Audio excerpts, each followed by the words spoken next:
Now, I've been talking a lot about now talking here because I thought, right, if I have any of my colleagues here and are my old university classmates, my family, whoever would be out here, so I put myself in.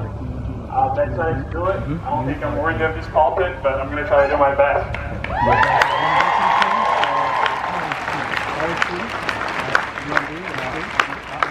Well, my name is Josiah. I'm excited up. The very first thing I want to say is usually when things, tragic events like what happened to Mr. Ford in the state happen, usually some of my friends, forward it to me or would send it to me and say, wow, did you see that? That is so horrible.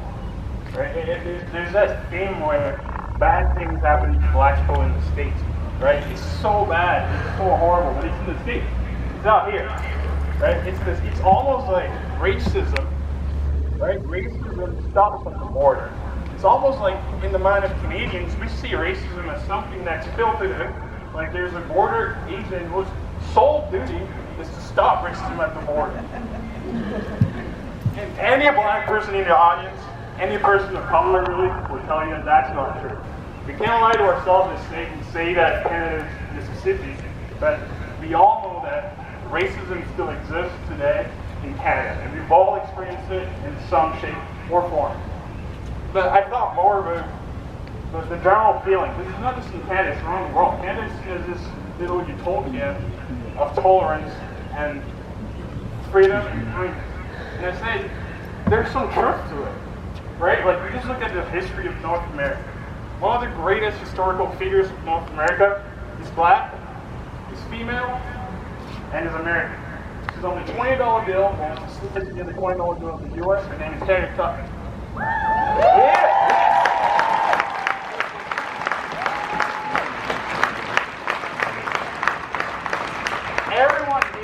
Everyone here is familiar with the story of Harriet Tubman. Everyone here knows something about the Underground Railroad.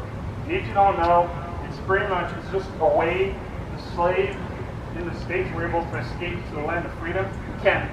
So in our mindsets, in our psyche, in world history, Canada has always been held as that magical, that mythical place where slaves go to debt free. Right? So that permeates throughout our culture, throughout the propaganda, throughout the way we sell ourselves to the world. And in some ways it's very true. Right? When you read of the harrowing accounts of the slaves escaping to freedom, you read of how they saw Canada as this beacon of hope, of freedom and of liberty. I can just imagine a harried slaves who had been chased by packs of dogs, by multiple slave catchers, landing in the borders of New Brunswick, Nova Scotia, or Ontario. Just imagine as they breathe at the cold air, just feeling like, finally I'm home. And this was a theme, right? That the Crown offered freedom to the black loyalists that would fight against the American Revolutionary War in the 1812. And many black people in Nova Scotia and New Brunswick are proud descendants of those people. And if you look at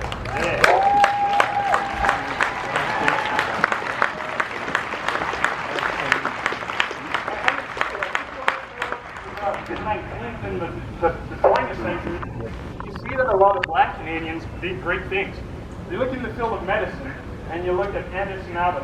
He was one of the first black surgeons in all of North America, and he was so good that he was a personal surgeon to President Abe Lincoln.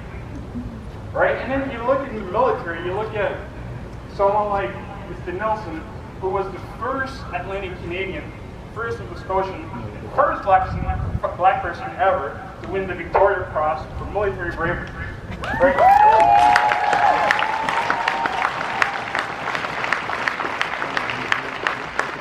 And then in the world of sports, you look at our very own Franklin's Willie O'Ree.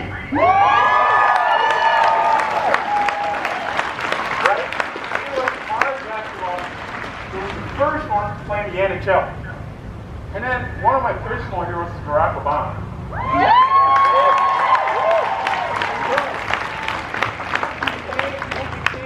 The president and the head of state in the U.S. in 2008. However, Canada had already had a black head of state. Because became the Governor General in 2005. So as you see, Canada has been a leader in many of these issues. And I can't name the countless refugees that came from the genocide in Rwanda. I cannot name the countless refugees that came from wars in Bosnia, wars in Syria. And in fact, the countless refugees whose only crime was to love someone that their state didn't think they should love. And that came to Canada because it was a land where gay people could get married. Canada has a lot of great things. And honestly, I wish that the history books and the headlines stopped there. I wish that that was a whole story. I wish that Canada really was this amazing, wonderful wonderland where everything is perfect and everyone has a little igloo. But that's not the reality. Now I'm black, and I'm only black. I've been black for most of my life before I came home. So I can only speak about my own experience. But if you go back and you look at all the events I talked about, let's start first with the Loyalists and with the escaped slaves. They came here, they shed their blood for this country, but they were harassed so much. In fact, one of the laws that were passed was the Negro Frolics Act. The Negro Frolics Act regulated how black people could dance, how black people could sing, and how black people could dress. Can you imagine one of those old stuffy white men seeing Cardi B or Beyonce play? They would have a heart attack. Or can you imagine them seeing Lil Nas X in suit and ties at the Grammys? Right? So, but they were oppressed so much that they decided to leave Canada and found the African country of Sierra Leone. So these enslaved slaves, these guys who gave their life for the country, were still harassed so much in the land of freedom that they had to leave. You look at a guy like Willie O'Reilly, who lost his right eye in his fight to get to the lake because he was constantly afraid of finding that thought. When you look at his personal service to Abe Lincoln, he tried to open practice in Canada and was barred from doing so. He was good enough to be the surgeon to the president of the U.S., but not good enough to treat patients in Canada. And then finally, I talked about a lady that was on the $20 bill at the station, that's slated to be on the $20 bill at the station. I'm going to talk about a lady now that's on the $10 bill of Canada.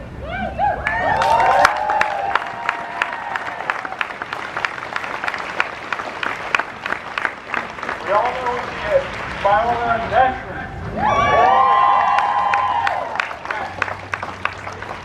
After World War II, with all the black veterans coming back, all the black ladies and black veterans that created the war effort by working in factories and making ammunition of the Allies and helping overthrow Hitler, they were still not allowed to watch movies in the same theaters as white people. Viola Daschle was going to business owner, made her own money, still not allowed to see where white people sat. And it's what she did that I want to highlight today. Because as you see, there's a lot of Canadian values. There's the great Canadian values of, freedom, multiculturalism, equality. But there's also the Canadian values of niceness and politeness. Too often, we're nice and polite, and we don't dare to face racism and say what's right. Well, Viola Daschle, she didn't do that. She refused to be nice. She refused to be polite. She decided to act and do what was right.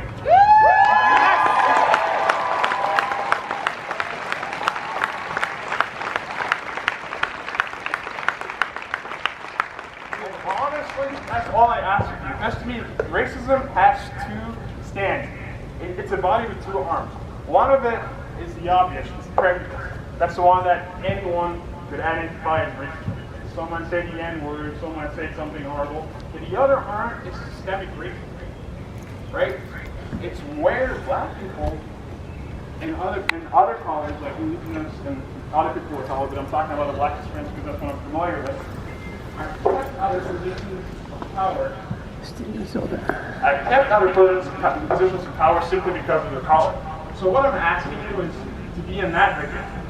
Right? If you're in your room and there's an interview, and you just interview the black person, and then afterwards, you guys debate, and someone is like, yeah, she was very nice. I love her resume. I love her energy, but she's just not the right fit.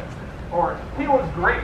He had a lot of passion, but I just didn't connect with him. This is your chance. This is your chance to stand up and say something.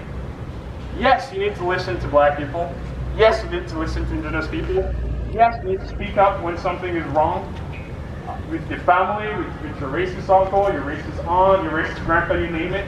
But more importantly, you need to tackle systemic racism and to be an advocate for black people in rooms where there are no black people. Alright?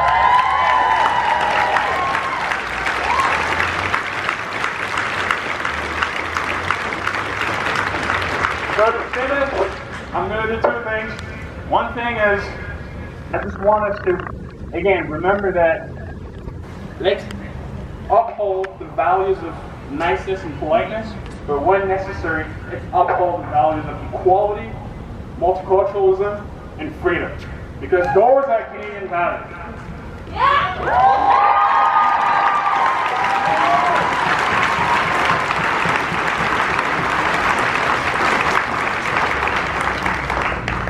And of course, Black Lives Matter!